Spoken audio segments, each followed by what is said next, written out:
Hey guys, I hope कि आप सभी बहुत ही अच्छे होंगे और आज की वीडियो में हम बात करने वाले हैं एमपी सब इंजीनियर 2022 के रिजल्ट के बारे में। और इसमें हम बात करेंगे कि जो संविदा 20 का कट ऑफ है वो ज़्यादा क्यों चला गया, एक्सपेक्टेड कट ऑफ से ज़्यादा क्यों चला गया।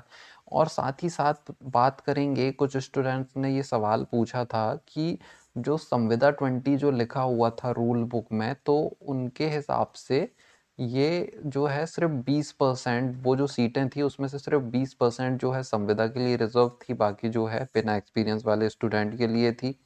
तो सारी ही बातों के बारे में बात करेंगे कि क्या सच में जो है सिर्फ 20% रिजर्व था या फिर पूरी ही सीटें थी। तो वीडियो को स्टार्ट करने से पहले यदि आपने अभी तक चैनल को सब्सक्राइब नहीं किया है तो प्लीज़ कर दीजिए। तो चलिए शुरू करते हैं। तो सबसे पहले जो है 20% वाला कन्फ्यूज़न ही जो है हम चेक कर लेते हैं। तो देखो यार, जैसे कि ये आप स्क्रीनशॉट देख रहे हो, ये जो है रूल बुक वाला जब आई थी वैकेंसी तो उसका ये है। तो यहाँ पे जो है हम लोक स्वास्थ्य यांत्रिकी पीएचई डिपार्टमेंट का देखेंगे, 4th नंबर का। तो इसमें जो है पोस्ट कोड 7 और 8 की बात करेंगे हम, ये सिविल ब्रांच वालों के लिए है, बाकी ब्रांच वाले जो है खुद ही आप इससे समझ जाइएगा। तो इसको हम थोड़ा सा जूम इन कर लेते हैं। तो यहाँ पर जो है पोस्ट कोड 7 सीधी भर्ती लिखा हुआ है, उपयंत्री सिविल। इसकी जो है कितनी मतलब वैकेंसी थी 206, ठीक है ना। जो 8वां नंबर है इस पे भी सीधी भर्ती लिखा हुआ है। और यहाँ पर जो है सिविल उपयंत्री 20% संविदा कर्मियों के लिए लिखा हुआ और इनके 51 पोस्ट है। तो देखो, इसका मैं आपको मतलब बता देता हूँ कि यहाँ पर जो इसने लिखा है 20% संविदा कर्मियों के लिए, तो ये बात कर रहा है टोटल पोस्ट का 20%। तो टोटल पोस्ट यहाँ पर किसको माना जाएगा, 206 प्लस 51, ठीक है ना।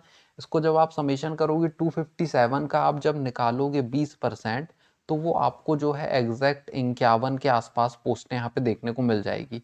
तो यहाँ पर इसने बोला है कि जो पीएचई डिपार्टमेंट की टोटल 257 वैकेंसी थी, सिर्फ उसका 20% जो है किसके लिए रिजर्व था, संविदा कर्मियों के लिए।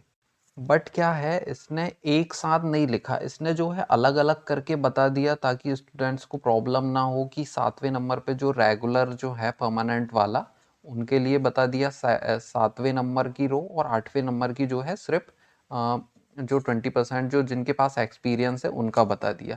लेकिन कुछ लोगों ने क्या समझ लिया कि ये जो है संविदा वाली जो वैकेंसी है कि यदि परमानेंट नहीं मिल रहा है तो संविदा में काम कर लोगे क्या आप, ये चीज़ कह रहा है ये। तो ये चीज़ समझ ली कुछ लोगों ने, ये समझ लिया कि सिर्फ 20% जो है, यदि 20% रहता तो ये जो है दो रो नहीं बनाता, 7 और 8। ये टोटल जो है 257 लिख देता वहाँ पे, और फिर उसमें ही ब्रैकेट में बोल देता कि यार इसका 20% जो है इनके लिए रिजर्व रहेगा। तो ये चीज़ तो आपको समझ में आ गई होगी कि 20% नहीं है रिजर्व, ये पूरी की पूरी जो वैकेंसी लिखी हुई है 51, ये पूरी है। अब बात कर लेते हैं कि कुछ लोगों को लगा कि संविदा की है, तो वो लोग जो है स्क्रीन पे देख लें। जैसे कि ये Madhya Pradesh urban development company limited वाली जो वैकेंसी थी, ये संविदा इस तरीके से लिखा हुआ था कि यदि जो है सीधी भर्ती में नहीं होता है तो कम से कम आपका जो है संविदा में तो सिलेक्शन हो ही जाए। तो इसमें जो है टोटल 14 पोस्ट, लेकिन टोटल तो 111 पोस्ट थे, ये सिर्फ इस डिपार्टमेंट में 14 पोस्ट है। यहाँ पर नीचे भी मैंने जो है इसे जूम इन किया हुआ है, ये इसी का सेम स्क्रीनशॉट है, इसको ही जूम इन किया हुआ है।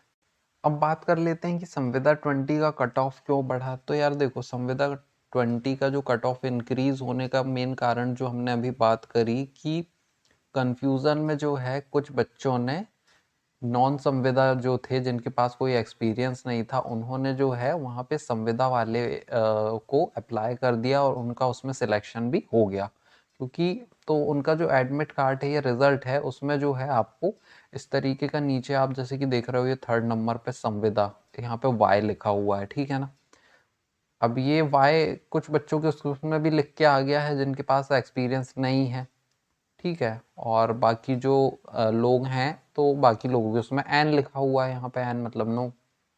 तो ये जो एक है मेन कारण कट ऑफ इंक्रीज होने का। अब इसमें बात कर लेते हैं कि ये जो है मतलब आपका सिलेक्शन जो है या वेटिंग लिस्ट कैसे क्लियर हो जाएगी संविदा 20 वालों की, जब डॉक्यूमेंट वेरिफिकेशन होगा और जिन बच्चों का धोखे से संविदा 20 में हो गया है तो उनको जो है रिजेक्ट कर दिया जाएगा, क्योंकि उनके पास जो है एक्सपीरियंस नहीं होगा। यदि इसका कोई सॉल्यूशन निकल जाता है तो ये अच्छी बात है, पर अभी तक तो ऐसा कुछ समझ में नहीं आया है। तो रिजेक्ट होगा तो क्या होगा कि जो संविदा वाले जो मेन लोग हैं जिन जो वेटिंग में है, तो उन्हें अंदर ले लिया जाएगा और उनका सिलेक्शन हो जाएगा। बट तो आई होप कि आपको सारी चीज़ें अच्छे से समझ में आ गई होंगी। तो बस यही था वीडियो में, और यदि वीडियो अच्छा लगा होगा तो प्लीज़ वीडियो को लाइक कर देना और चैनल को सब्सक्राइब ज़रूर से कर देना। तो मिलते हैं किसी नेक्स्ट वीडियो में, तब तक के लिए बाय बाय।